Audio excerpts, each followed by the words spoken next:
Okay, let's get started. Welcome. So we have hundreds and hundreds of folks from around the country, some people from around the world, and we know some folks from Germany are signing on, from Australia. Thought I saw someone in the Philippines in the registration, a bunch of folks from Canada, including a bunch of folks from Quebec. So bienvenue to you all, and really just excited to get started. If you haven't already, please take a minute to introduce yourself in the chat. And share what's making you happy this week, but also where you're from. So a couple of highlights I saw in there. Bob is celebrating his 44th wedding anniversary this week. So congratulations to Bob. Bob, if you have any secrets on how to make that possible, share it with the rest of us, please. So Joan, it's Joan's birthday today, which is really nice. A lot of people have children back in school. And so it's a mix of joy that the kids get to go to school and tranquility that it's quieter than usual. So that's really nice. And then the fall is bringing a lot of people joy. And then the Steelers won, which made some people happy. Wake Forest football is 2-0. I am personally a Jets fan, so football is never a source of joy in my life, but maybe one day that will change. So really just delighted to be here with everybody. And hello. So we're going to dive in today. We're going to talk about planned giving. We're going to talk about how the world is changing, what that means for planned giving, and then what we should do about it. So we have a ton of really great research to share with you, a lot of good stuff. I'm really proud of what our team put together for this week. So settle in, will be about 45, 50 minutes. We'll have time for questions at the end, etc. So one thing we did this week, as usual, this won't be a surprise to many of you, but we made sure that this was eligible for CFRE credits. This is continuing education credit for professional fundraisers. If this is you, just make sure to make a note in the survey at the end of the session. We'll take it down. We're not going to send you anything. We just back you up in case you get audited. So odds of getting audited, not that high, but certainly possible. We do back people up once every 2 weeks or so. So make sure you do that. Agenda today, we'll do some very quick introductions. We'll talk about planned giving and estate planning. We'll talk about some of the key insights from this enormous wealth of data that we have and that we've really combed through to be useful to you. We'll talk about some insights from the last month. We'll talk about some other strategies to secure legacy donors, then we'll just talk about next steps in Q&A. So quick introductions. My name is Patrick. I've met so many of you and delighted to do so either virtually or in person. I'm lucky to be the co-founder and co-CEO of FreeWill alongside my wonderful friend, Jenny Schiass-Spradling, who, by the way, just got back from maternity leave. And so my life is way better because Jenny and her husband, Pete, have a beautiful baby, Mark. And it was solo captaining the ship for a while, and now Jenny is back, and she is great. So if I seem less stressful than a month ago, that is why. And then we are really lucky to work alongside a team that is almost 100 at FreeWill. Many of you have met some of these folks, and they're just lovely and smart and tenacious and kind. Together, we've raised almost $4 billion for charity through bequests and stocks, et cetera. And it's just a really fun, innovative team, and I'm glad to be part of it. Okay. So that's us. Let's talk about how your week is going. A couple of things. Before we do, we're going to make a quick announcement here. One thing that we like to do sometimes is give away our favorite books to people that are kind enough to join us for an hour. And so we gave this away a few weeks ago, and everybody wants it. So what is this book? This is a book called Designing Your Work Life. We'll send it to 20-ish people. Designing Your Work Life is a spin-off of a book called Designing Your Life. Designing Your Life is the single most popular undergraduate course at Stanford University. And what it is designed to help people who are making big decisions, particularly in this case, undergraduates going out into the world who can literally do almost anything, figure out how do you actually think about that? And how do you make some of the big decisions in your life? Because so much of schooling and other life experience is not designed to make these, several times a lifetime decisions that are massively important. And so they have done Bill and Dave, who teach that class and wrote that book, have done a spinoff for professionals to think about, okay, how do I structure my professional life in a way that brings me tons of joy and satisfaction, the compensation I need, the advancement I want, the kind of community I would like. And so this book is phenomenal. And it is, well, actually I haven't read this. We've read the other one. This book is coming out in October. So as soon as it drops, we will send it to 20 folks here. So sign up for that. Same thing. Just make a note in the survey, not the chat. And at the end of this, we'll drop this and give us an address to send it to if you'd like it. All right, so how are you doing? We've been tracking happiness and a couple other emotions week over week since March 13th, 2020. So almost 15, 16 months now.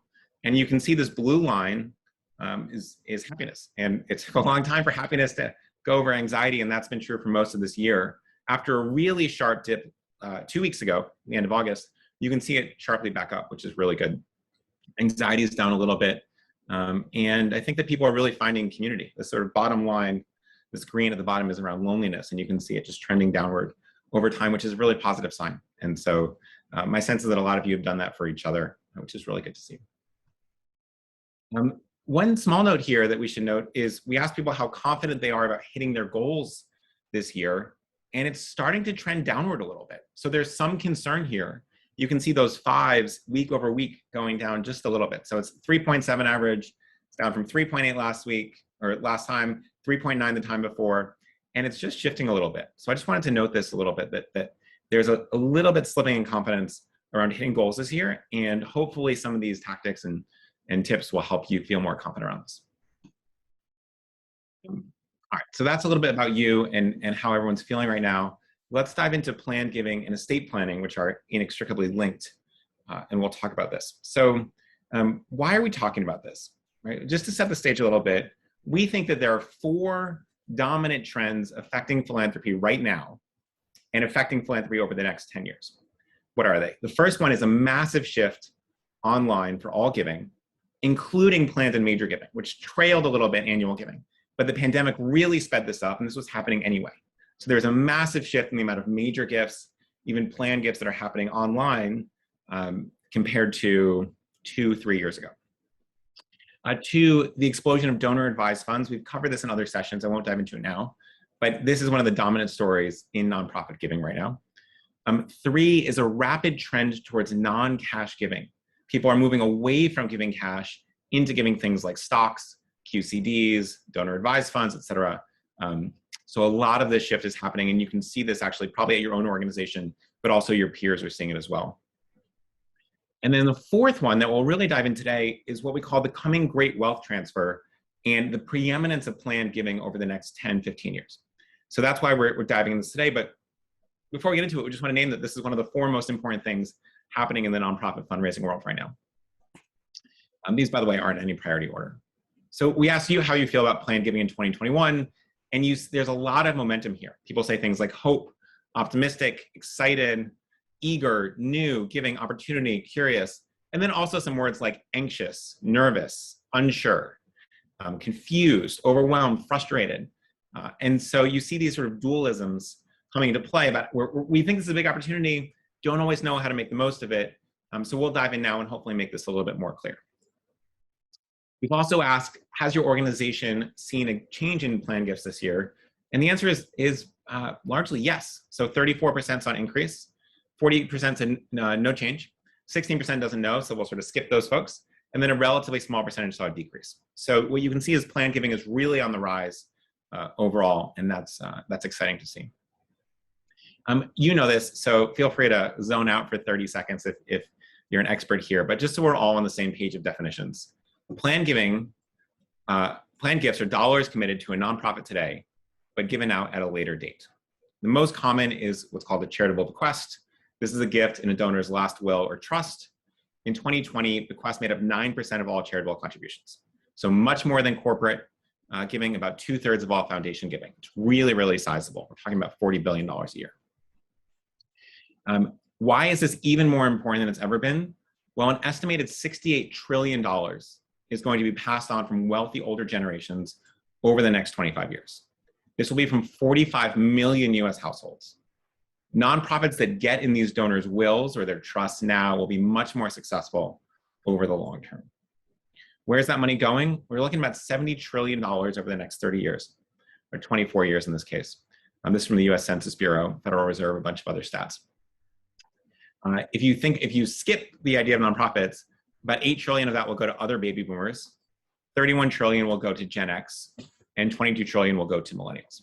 So you see a really strong wealth transfer here. There's some debate around exactly where these numbers are, but this is an estimate that we see. Now, one of the big challenges and one of the existential things facing the nonprofit sector is that Americans still have an estate planning crisis. So for the first time in several years, there was an increase in people with estate plans, primarily driven by urgency around COVID. But there's still this massive shortage. Only about a third of American adults have an up-to-date estate plan like a will or trust. And this is really important for two reasons. One, it is a catastrophe for your family if someone passes away without a will or trust. And two, there's no avenue to charitable giving without an estate plan. And so this is one of the really big factors affecting plan giving going forward. This data is from caring.com, by the way, so thank you to those folks. You can actually see the percentage of American adults with estate planning documents drifted down over the past few years before coming back up just a little bit, but it's still pretty low. You might think, oh, well, only young people don't have it, but actually, as of 2021, fewer than half of people over 55 have estate plans, which is a really big issue. In fact, you're seeing an uptick of folks in 18 to 34 range. You might say, well, it's only folks without a lot of money, but actually people making more than $80,000 a year, also fewer than half of them have estate plans. And then we ask people, why don't you have an estate plan? And by we, I mean Gallup. Gallup asked this. Why don't people have an estate plan? Number one reason across the board is I haven't gotten around to it, right? So it's not that people don't believe it's important, it's that people don't believe it's important to do today. And so we'll come back to how to make that possible and shift that thinking. So I wanted to make a note here. When Gallup asked people how important it is, the numbers are off the charts. It really dwarfs everything else. So people know they should, they just haven't done it, which means that urgency and a reason to do it this week, this month, today is one of the single biggest drivers of effective plan giving. It's something we almost never talk about in plan giving, but actually getting people off the sidelines is one of the big keys, and we'll dive into what that looks like. So before we do that, we want to share a whole bunch of data that is newly released as of this week. So my colleague Simone is on the call, I believe. My colleague Anna put a ton of work in, and a bunch of other folks on the FreeWill team did this. And so big hats off and a big thank you to those folks. So we just released what's called the 2021 Plan Giving Report. It's not very originally named, but it's exactly what it says it is. And we analyzed more than 150,000 estate plans made on FreeWill over the last year. So we have the best set of data of estate plans and gifts basically ever created.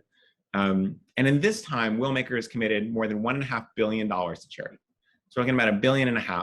Just to put that in perspective, about $40 billion in bequests every year in total. So it's a pretty significant segment. Here is what we learned. So first thing to note is that Americans, and apologies to the folks living outside the US on this call, but most of this data is going to come from the US. So it will be a little bit American specific, but a lot of it will be extrapolatable to your country. So 19% of wills and trusts made on FreeWill from June 2020 through May 2021 included a gift to charity, which was a jump from 13% the previous year. So the shift from 19% to 13% is almost 50% more bequests, which is a massive shift and shows real shifts in behavior. Even 18% of people with estates under $100,000 still gave to charity. The average value of bequest here is $41,000. And 65% of will makers who made a bequest said, yes, please share my info with a chosen charity so that they can become part of the community going forward. So really good news overall to kick us off. 50% increase in giving. Let's look at giving by demographic. So younger people made fewer wills, you can not be surprised to learn, but a quarter of those under 25 included a gift to charity. Only 15% of folks over 65 made a gift. There are some reasons for this, we'll talk about that in a moment. But gifts from folks over 65 are obviously bigger. There's just more money in these estates, 3 times larger on average. So this demographic accounts for only 17% of the population, but gave nearly 40% of all charitable requests on the platform. You can see this broken down by age, and we'll send the slides around after. So I'm going to go through some of these graphs quickly, but if you want to really dive in later, probably in a couple hours once the recording processes, we'll send the recording and the slides around. So what you can see is, wow, 18 to 24, a lot of folks leave gifts. They tend to be pretty small. 25, 44, about average. 45 to 64 and 65 to 84, this is where people really start to swing above their weight class and give a ton of gifts. And then a relatively small portion on the 85 plus. Other interesting thing, women are now surpassing men in terms of charitable giving via bequest. 19% of women give to charity in their estate plans compared to 17% of men. Gifts from men on average are larger. So they're about 2/3, gifts of women are about 2/3 the size of a gift of men on average.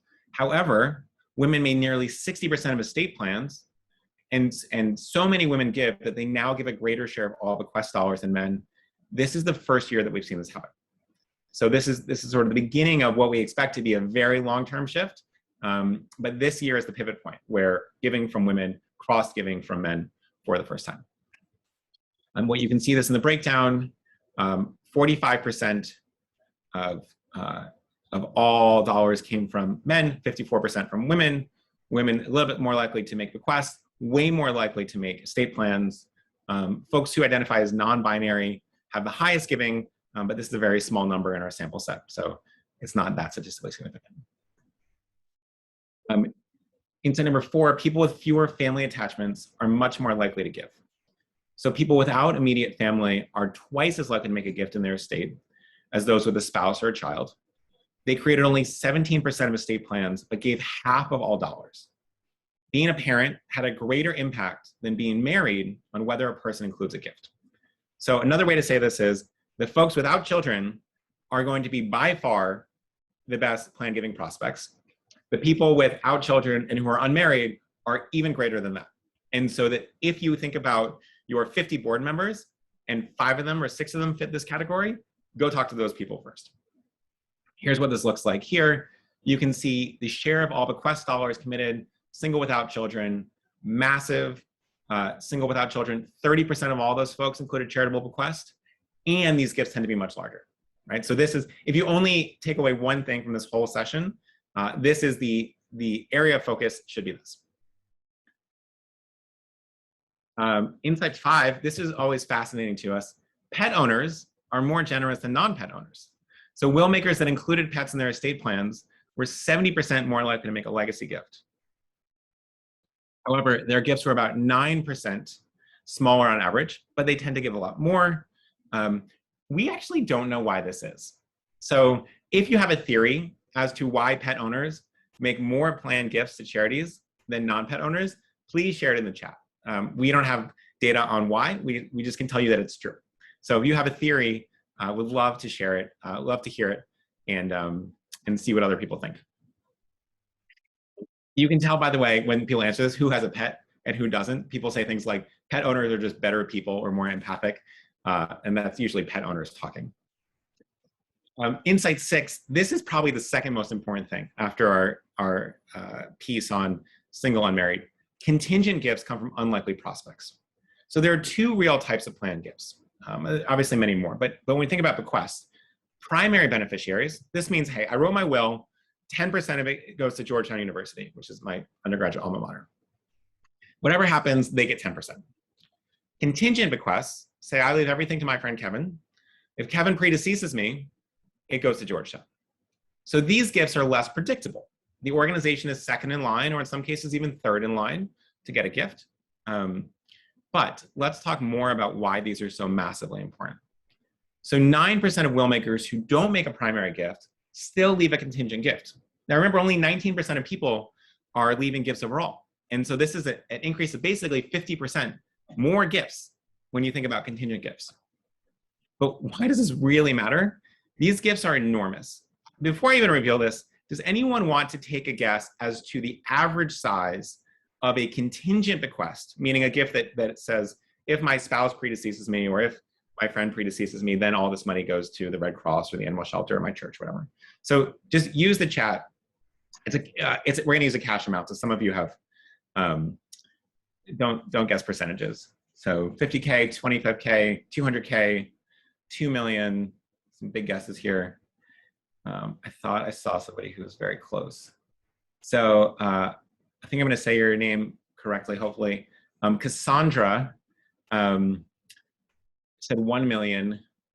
The average primary gift is about 41,000. Contingent gifts on average are worth $1.1 million. So let's just say this again. These gifts, not definitely going to happen, but very possibly could, average $1.1 million. These are almost always absent planned giving strategies because they're not definite. But if you are a relatively large institution, if you are a national organization, if you're a big college, if you're a hospital with a broad donor base, even if you have just hundreds and hundreds of donors, the fact that some of these will come through and will be literally changing the course of your organization in many cases is really, really important. And so, we see things like $6 million contingent gifts that are, everything goes to my wife, everything goes to my husband, everything goes to my friend, whatever. And then it all goes to charity if that person predeceases. The other thing to note is that it's really important if you have two folks in a marriage, which most marriages in the US are, and each of them has a contingent gift to you, that is a really good thing. It is almost as good as a primary gift. And so when you have this setup, it's really important that you're encouraging these types of gifts and that you're sort of facilitating these types of gifts as well, because you're not going to get all of them. But the ones that you do get are just enormous. And we're really looking at, I think this math is sort of like 50 times the size of an average bequest. So incredibly important. Again, if you only remember two things, remember this and the single no kids situation.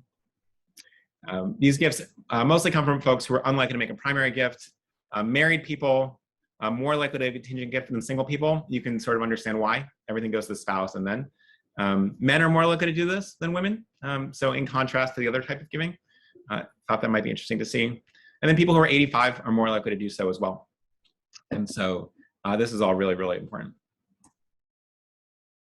One more important insight here, and one that I really like sharing because it's one of the things in my experience at FreeWill that I was the most wrong about. And so, it's always good to admit when you're making mistakes and when you learn something new. So remember, we said that 34% of people said the reason they don't have a will is because they haven't gotten around to it. And this is why creating urgency is so important. And at FreeWill, we help our partners run campaigns around something called Make a Will Month, and which is August, by the way. And when our team came to me a couple years ago and said, hey, we should really do something around Make a Will Month, my first thought, and I said this gently, I was like, this is so stupid. Right? Nobody cares that it's Make a Will Month. Someone somewhere just decided to call it Make a Will Month. Literally no one knows that. None of our friends who are plan giving experts know that. None of our team who is increasingly plan giving experts know that. Why is anyone going to do anything because do we say that it's Make a Will Month? It turns out, by the way, that I was wildly, wildly wrong. And that leaning into urgency of this moment, even a created moment, massively pays off. So I'm going to show you what this looks like. This August was by far the biggest month yet for plan giving at FreeWill. Our partners said a whole bunch of outreach, sharing, giving people a reason to make an estate plan right now, and in those estate plans, make a plan gift. Americans committed more than $400 million to charity in their wills and trusts. 400 million is equivalent to 1% of all bequests everywhere in the country throughout the year, and made nearly 30,000 estate plans driven by charities. So just off the charts. This is what this graph is almost, I had to look at this several times to make sure it wasn't mistaken. This gives you a sense of August, this sort of big peak in the right, and this earlier peak last year, but our team really crushed it this year, compared to every other month. So you can see more than $400 million in giving, which is crazy and off the charts. In terms of wills completed, also by far the highest ever. You can see that as well. And so it turns out that this actually just really, really, really works. And there are a couple other opportunities coming up to take advantage of something like this. So 3 strategies to secure more legacy gifts. One is go really big during urgent moments. So we found there are a few key times throughout the year when making a will feels more urgent. January, we can really lean into this as a New Year's resolution, getting our affairs in order. People are sort of ready to think about what else should I be doing in my life. August, I just showed you the stats that hopefully prove how just incredibly effective the strategy is. And then in October, there's something called National Estate Planning Awareness Week. By the way, if anyone knows exactly what week that is, feel free to type that in the chat. I don't have it right here. I think it's like the 16th to 21st around there. But October is going to have, thank you, Gil, lifesaver, October 1825. Appreciate you all. And so you want to send outreach to all supporters during these moments because it just turns out that it really, really works. And all those people who know estate planning is important, but don't want to do it today, suddenly get off the sidelines. And it's just radically game-changing for your plan giving program. Last year, what we call NEPA, National Estate Planning Awareness Week, generated more than $5.5 million in bequests in just 1 week. This year, okay, October 18th, 24th, we did have it in there. We recommend emailing supporters at least 2 times during this week. And I still remain surprised at how effective it is, but it is very, very effective. Point them to an easy way to make a will and leave a legacy gift. Make sure that people know exactly how to leave a gift to your organization. Even supporters that can't regularly donate still make a bequest. So many of you are in cities or suburbs or exurbs where housing prices are going up. What that means is that, well, it's a little bit harder, especially folks that are, paying a mortgage or doing other things or thinking about moving, to be shelling out a couple $100s for you. But it means that their estates are going up quite considerably because their housing value is going up. And so suddenly these bequests become even more important.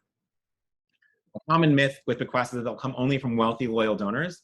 Volunteers are great. A lot of other folks.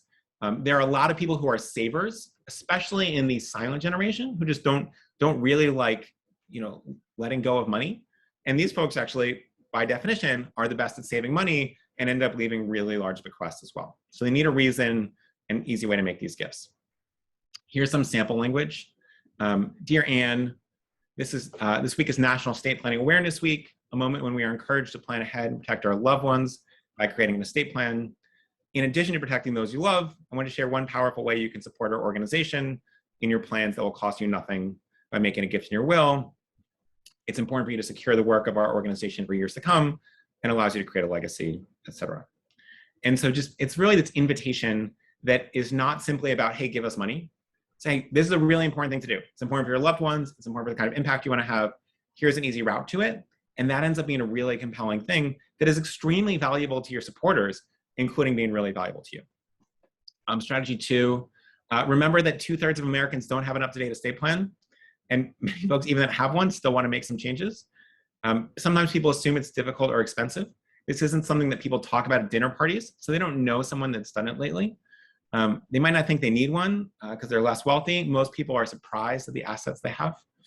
And they don't know everything they can do with a will. Nominate a guardian, take care of a pet, take care of kids. There's a lot of reasons to have an estate plan separate from just allocating stuff. So sometimes, and we hear this less and less, frankly, but years ago we used to hear, oh, everyone in my community knows about estate planning. And what we found out is that the people that some plan giving officers were talking to were the ones who were proactively coming to them. So they would have 4 conversations a year and assume that that represented the rest of the congregation or the rest of the alumni base. And yet all these other people were feeling clueless, even really smart, educated, wealthy folks. And yet we sort of miss this because we only talk to some people. So you want to provide easy ways for donors to make estate plans, leave a bequest, make it really clear. So certainly you can use online tools like FreeWill. We're very proud of them. But you can also walk donors through the will-making process. You can educate donors on the importance of estate planning. And this is important, both the importance for them and for the future of the organization. So you want to not just talk about the gift, also remind people it's important for our parents, for our kids, for our pets, for our funeral wishes. If you're a religious organization, there's a lot to do here around helping people think about how they want to be remembered, making sure that different healthcare wishes are taken care of as well. Donor education, things like reasons to make a will, how to support your organization in a way that doesn't affect the donor financially today. And then for wealthier donors, thinking about reducing estate tax on heirs. Strategy 3, we talked about this a few times, but really spend the most time and energy on the donors who are most likely to give and those who give larger amounts. Women, middle-aged donors, older donors, especially those without spouses and children, are key here. The gifts are larger. These folks are making more wills. They're making more planned gifts. These are your people. You also don't want to forget younger donors. Now, why do we not want to forget about younger donors? Look, they're more likely to include bequests, even smaller amounts. These gifts are not going to be life-changing for your organization in the next 10, 20, 15 years. However, it identifies the people that feel most strongly about your organization, and those folks can be stewarded for other types of giving. Excuse me. Research from Dr. Russell James shows that after a donor includes a charity in their will, they increase annual giving by more than 3x. For younger donors, you do want to focus on how planned gifts don't affect them financially today, It also gives them a chance to be part of a legacy society, which then welcomes into this sort of circles of giving that they wouldn't be exposed to otherwise, and will help them become major donors down the road. Small tip for animal-focused organizations. One thing that is really, really effective is talking about how this is a way to actually take care of your pets if something happens to you. And framing it that way makes it really accessible. It ties in well with your mission. And we see really strong activation rates among animal-focused organizations. So if that's you, use this strategy. 70% of US households own pets, by the way, but fewer than 25% of people include pets in their wills. Last thing before we get into some resources and next steps, do not forget about contingent gifts. The people giving contingent gifts are still interested in legacy giving and supporting your nonprofit. For one reason or another, they just need to put their family first. With proper stewardship, they can be strong candidates for updating wills, for other types of fundraising, and these gifts can be massively enormous. I mean, we can't even begin to sort of talk about how big these are compared to an annual gift, right? Some of these are 50,000 times the size of an annual gift. Contingent gifts are 27 times larger than a bequest, which itself is thousands of times larger than an annual gift. So these are really, really important. They're underappreciated, but the really smart nonprofits are leaning into this right now, and this is a big opportunity. All right, so that is, we went a little bit quicker than I expected, which is great news. We'll give everyone some time back. That is an overview of some of the new research, some of the new strategic steps to take. Remember the two biggest things that we talked about, single childless adults as your leading source of gifts, contingent gifts as the thing that you're probably underappreciating and need to be investing to a greater degree, plus everything else. So we'll send this around slides and recording soon. If you've got coworkers that need to see it, feel free to share that. As we mentioned at the top of the call, we're going to be giving this book out. Highly recommend it to 20 folks. And so we will send that out to you as soon as it releases, but hopefully it makes your life a lot better, which is, really a joy if we can do that. My colleague Simone, who has done a ton of work here, is just put the survey in the chat. So if you want access to that book, feel free to take that, please. A couple other things. We did just publish a 2021 planned giving report. It is 40 pages of insight and data to inform your work, including new insights by nonprofit sector. So if you're a religious organization, there will be a whole bunch of stuff about how other religious organizations are doing. If you're healthcare, if you're a college, et cetera, we'll be able to break down there. We didn't really go into it today because we wanted to make sure it was as relevant as possible. Also, it is the most readable 40 pages of a report of this kind because our team has put so much work onto it. So I think you will really enjoy it. Same thing, just make a note in the survey, please. There's SurveyMonkey link right there.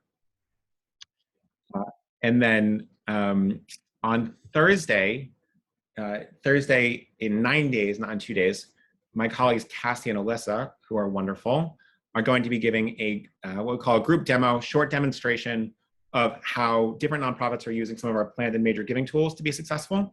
So if you'd like to join that, just make a quick note in the survey. And last thing is that if you want a one-on-one walkthrough of some of these tools, please just make a note there. We'd be happy to share about how similarly sized and similar organizations in your sector are using these tools to be successful. So happy to walk you through that as well. Great. So we're going to take a 60-second break. I'm going to drink some tea to rescue my voice. We're going to get into questions, and I'll order the most common questions. And so if you can take the survey in this break, that would be, I would be extremely grateful. And that will give me a few seconds to come up with which of many questions we are going to answer.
All right.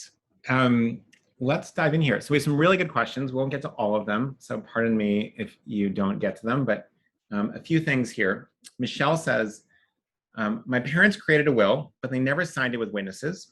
They're in their 80s and do not get out much. Can people who are the beneficiaries of the will also be the witness, or should someone else be the witness? And do you have any idea on how to encourage them to please, please, please get it done? Okay. So great question. And we've done a little bit of research and thinking, particularly on advising millennials to get their parents to finally do this, because one of the big questions around the great wealth transfer is this going to be orderly or is this going to be chaotic? Because not enough baby boomers and silent generation folks have wills. So here's our best advice based on what we've seen. I would go talk to them about your own process for making a will, ask their advice, and share your experience making your own estate plan as a way to nudge them along. If that doesn't work, you can bring some witnesses and a notary and just arrange to come over. And if they're more comfortable, they can do it on the front porch or in the front lawn or whatever it might be. This is not legal advice, and I'm not a lawyer. Most states would strongly prohibit people who are beneficiaries of the will to be witnesses for obvious reasons, right? It's easier to forge that way. And so that would be our advice there. If anyone else's advice, feel free to drop in the chat, please. And I will. Is there value in establishing relationships with estate planners or holding estate planning seminars for donors? This is a question from Ellen. Yes, we would think that this is generally useful. The biggest challenge here is getting people to come in the first place. So we have seen a few organizations try to do things like hold webinars for their donors about estate planning, and it doesn't always work, partly because it's much more exciting to come to a webinar if it's currently part of your job and you're being paid for it, compared to if it's sort of a random thing on a Wednesday. And so one of the things that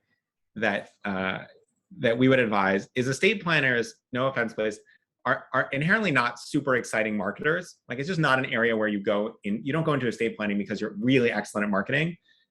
It's sort of a more mundane conversation and more muted. And so really pay a lot of attention to the title and what value you're going to get to the donor. So, instead of saying like estate planning seminar, think about what baby boomers need to know about new estate planning changes or something like that, or a couple of clear steps that you should be taking, and use that sort of language the same way you would with an email subject line. Too often these sessions sound relatively unexciting, and no matter how great they are, nobody comes, and so you don't actually have an effective solution there. So if anyone's had success here, it would be great if you can share the title of what you used.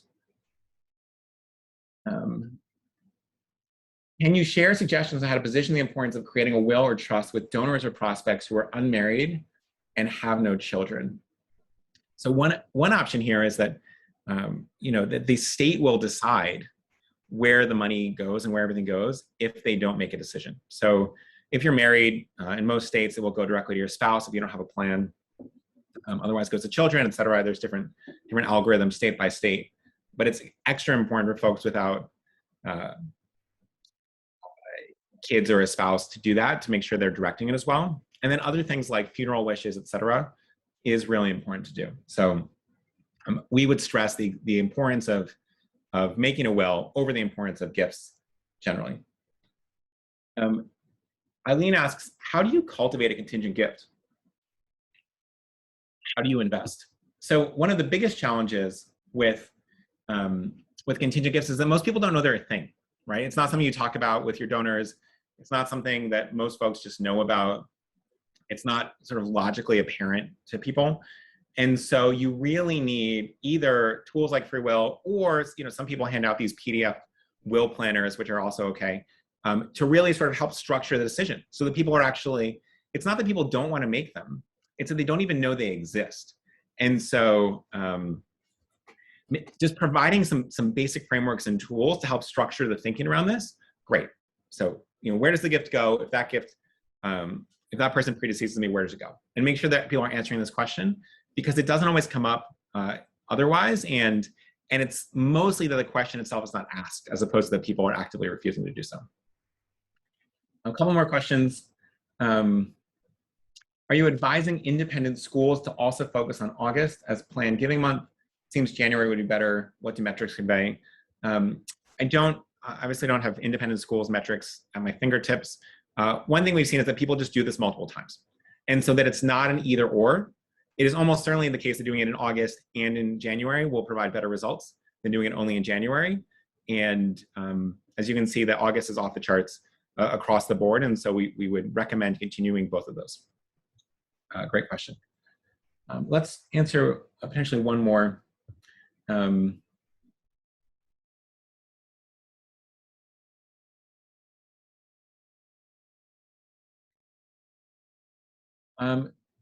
Susan, great question. Susan asks, to help convince our leadership to allow us to promote NEPA, do you know the percentage increase of bequests giving on FreeWill during last October compared to the average of other months? I'll have to go pull that. But let's go back to this. I mean, I think that we can be able to convey, coming back to these wild August numbers, it is not as though Make a Will Month and National Estate Planning Awareness Week are inherently different. So coming back here, let's see if we can get there. You can show them this graph, looking at Make a Will Month and seeing, look, it is so obviously apparent that creating urgency and naming something that we're all doing this together now is just off the charts. And so having trouble picking out October from here. And December tends to be quite high as well, but given that it's a week, it won't have the same outlier effect on sort of the monthly scale, but it's really, really impressive. And so I would use the recent results from August as the single most compelling way to get that across to your board. All right, so it's 12:45. Let's pause here to give everyone full 15 minutes back. But before we do, just wanted to say a really big thank you. We know that you guys have a lot going on. I'm going to get to one slide at the end. We'll go forward quickly with this. We know you have a lot going on, and so really pushing yourself to learn more about this. What you've seen is that some of these gifts are going to be transformative for your organization while you're there. Some of them will be transformative after you've retired or gone on to another job or whatever, and are just going to have an enormous impact. And so it's just a credit to you for the work that you're doing. Final steps. If you haven't already, please fill out the survey in Zoom. Thank you, Simone, for dropping it in again. In 1 week, next Tuesday, we're going to hold a training with a woman named Melanie Rivera, who's an outstanding trainer on diversity, equity, and inclusion. So we're going to talk about very specific ways to incorporate better feedback and build up diversity, equity, inclusion at your organization. I will be there sort of supporting it, introducing, et cetera. Melanie will be providing the bulk of the training, and she is just phenomenal. Every session we've had with her has gotten rave reviews, both within FreeWill, and then we've done other ones for nonprofit organizations, and they loved it. So we adore Melanie and think she's brilliant in this, and I think you will too. So if you get a moment to join us next week, please do. And then here's my email address if you need anything at all. So I'm Patrick at FreeWill, and generally just another big thank you. Hope you guys have a wonderful week as we storm into fall. I'm glad the kids are back in school. Hope your football team is doing well, and we'll look forward to seeing you in a week. Eric asks, link to register for next week's webinar. Just make sure to make a note in the survey and we'll sign you up. So thank you very much. Talk to you all soon.